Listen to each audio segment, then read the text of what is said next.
Election commission نے Khyber Pakhtunkhwa assembly میں خواتین کی مخصوص نشستیں پارلیمانی سیاسی جماعتوں میں تقسیم کر دی۔ اس ضمن میں اعلامیہ بھی جاری کر دیا گیا۔ جے یو آئی کو 10، نون لیگ کو 8، پیپلز پارٹی کو 6 نشستیں مل گئیں۔ اے این پی اور پی ٹی آئی پی کو 1 نشست دی گئی ہے۔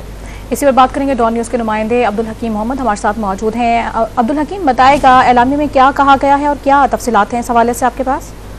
یہ جی بالکل الیکشن کمیشن آف پاکستان کی جانب سے جو اعلامیہ جاری کیا گیا ہے، اس وقت خیبر پختونخوا میں اپوزیشن پارلیمانی سیاسی جماعتوں کی جو تعداد ہے وہ 19 ارکان ہے اور 26 مخصوص نشستیں ہیں۔ تو 26 مخصوص نشستوں کو 19 ارکان پر تقسیم کر کے اشاریہ 73 کے فارمولے کے تحت جمعیت علماء اسلام کو 10 نشستیں مل گئی ہے، پاکستان مسلم یونین کو 8، پاکستان پیپلز پارٹی کو 6 اور پاکستان تحریک انصاف پارلیمنٹیرین عوامی نیشنل پارٹی کو 1 نشست مل چکی ہے۔